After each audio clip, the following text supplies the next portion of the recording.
Hey y'all, I'm back with another Let's Talk About It. I know lately I've been doing story times on my channel because it's something that I also enjoy to do. So if you really liked my crazy manager story or how my ex cheated on me story, go ahead and hit the subscribe button and drop me a like because it's definitely more where that came from. But as promised, I am back with another conversation, and today we're talking about journaling, how it has changed my life, how it has brought peace to my life, and how it can do the same for you. Okay, so let's talk about it. So when I was 6 years old, my mother bought me a diary for my birthday, and I would always write in it whenever I would be feeling some kind of way that I didn't really know how to explain or express. So I would just like write it down, and I noticed that it will always make me feel better. So I would always continue to do it. And so I basically been journaling my entire life, and I've gotten really, really good at it. And people always tell me that I'm a very gifted writer, that I have a way with words or whatever because I have practiced a lot. So really one of the main ways that I use journaling is to process or channel my emotions, in particularly anger, because like when you're mad and you don't know why you're mad, you can't really pinpoint it. So now that you're mad, that you're mad and you don't know why you're mad.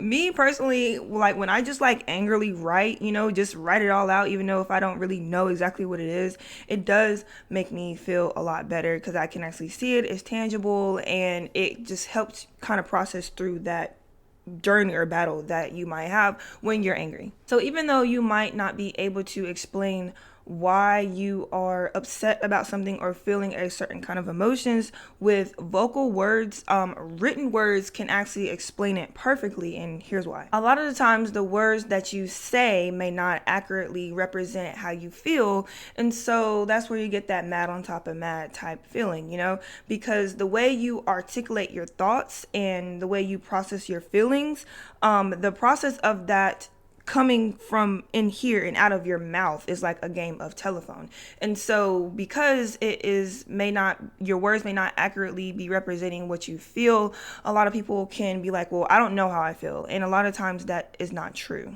What's happening is they can't get the way that they articulate their thoughts and how they process their emotions to work together in order to vocally communicate what they're actually feeling. So they just revert to saying they don't know how they feel because it's like an autopilot thing, because in order to do that, it takes a lot of emotional intelligence, which takes a lot of practice. So because emotional intelligence takes a lot of practice, what writing and journaling does is it takes away that middle piece of having to figure out how to change or articulate your thoughts and your feelings into actual vocal words if you're not ready for that yet. So it takes away kind of that game of telephone that I was talking about. So you can take what's going on in here and just go from here to here and have it be tangible on paper, and you can actually see it and it's real, instead of having to figure out how to go from here and out of your mouth, because that is a process that can be very difficult sometimes. And so what writing does is it takes the stress off of that, I guess, muscle, if you will, of trying to get yourself to say what you really think or feel, because that can be difficult. So if you just write it out or journal, then it can kind of help that process not be as frustrating. Another way that journaling has changed my life is that it has made me a better communicator, kind of how, like I was just talking about. The way that I speak and how broad my vocabulary has gotten, I can definitely accredit it to writing. It's almost like writing is the training wheels for good vocal communication because it is a form of communication. So if you can practice how to write down your thoughts and do that, and now you can see them and hopefully in turn vocalize them better, which goes back to what I was saying earlier about people who say they don't know how they feel. Well, honestly, it starts with writing. So if you can take the steps to having your thoughts and your feelings and your intellect communicated properly through writing, then it can take a lot of that frustration away that may lead to somebody saying that they don't know how they feel, because frustration honestly can block how well you are or how good you are at vocal communication. So honestly, to take the frustration away, I would say just start with writing because it really, really does help. So if you practice enough at actually writing or journaling what you think or what you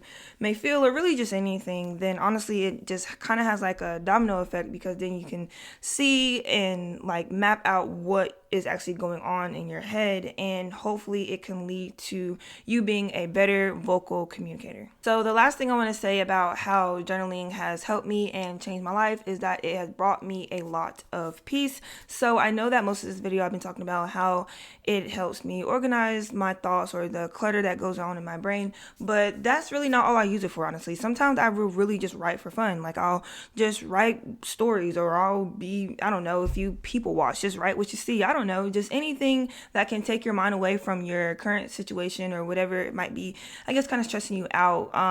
Stressing you out, because it can definitely be a really good stress reliever. So a lot of times I use it to just escape, and it really does bring me a lot of peace. So if you just want to pass the time, or if you're just, I don't know, bored, then write a funny poem or write a story. I don't know, I really did used to do that all the time, especially when I was younger. I would love to write these stories once upon a time, and whatever in my fantasy world or in my fantasy head, that it was no rules. That's also my favorite part about writing. There are no rules, so anything would go, and I would just write whatever I wanted to write, and it would really make me happy, keep me calm and bring me peace, and I just love it. Or even really beyond that, if I have a lot of stuff going on, or I just feel really overwhelmed, and it just helps me stay grounded, because I will be the first one to grab a sticky note, y'all. If you know me, you know I love sticky notes. So I just grab a sticky note, and I'll just jot down everything that I have to do. And a lot of times when I look at it, it does help me become less overwhelmed, because it not always, but most of the time turns out to be a lot less than what I thought it was. And a lot of that was my head making it more than it was. But now that I took it from my head to paper, the overwhelmingness doesn't necessarily always transfer to the paper. It's just going to be what it is in black and white. And then you can see oh, all I have to do is really just make the dish, do the dishes and do my homework. That's all, but in your head, it seems more than that. So really just not type, actually write down what the things are that you have to do, and you can actually see them. And then a lot of times it was really your head making it more than what it was, and then you look at it and you see that you really only have 3 or 4 things on your to-do list, and it's not that bad, and that it can definitely get done, and you feel a lot better.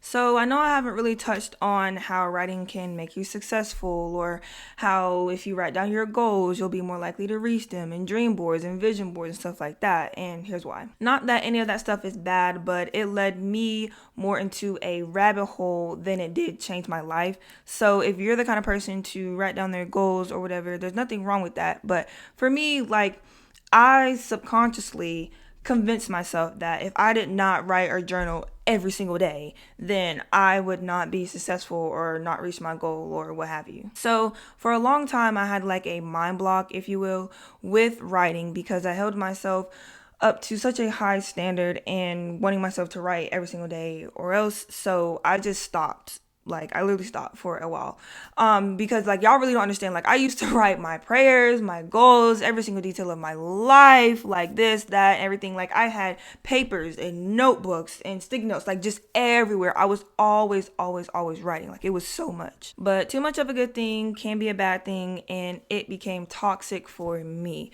So now when I write, it takes me a little bit more of a push than it used to, because of that small mind block that I kind of created on my own. So I just wanted to leave y'all with that, so nobody makes that mistake that I did. You don't have to be obsessive over it. You don't have to write every single day or else, you know what I'm saying? Just use it kind of as a tool. It's not a end all be all type thing, so you don't create that kind of toxicity with writing that I did. It's not really there as much anymore like it used to, but it did definitely occur. So that's all I have for y'all today. I am so glad to be back with these talks or conversations that I have with y'all, because I really do love doing them, but I also do love doing my story time. So I will continue to do those here and there or whenever I feel like it. So yeah, also I'm very salty that the Chiefs, no, beyond salty, mad, angry that the Chiefs won yesterday. Maybe I need to go write. That's what I need to go do. Write about how I'm mad about how the Chiefs won. Oh my gosh, y'all know I do not like the Chiefs. So every time when they win, it just irritates me. It makes my skin itch. Ugh. But anyways, I hope that y'all have a great rest of your day, night, week, whatever. And I will see y'all later.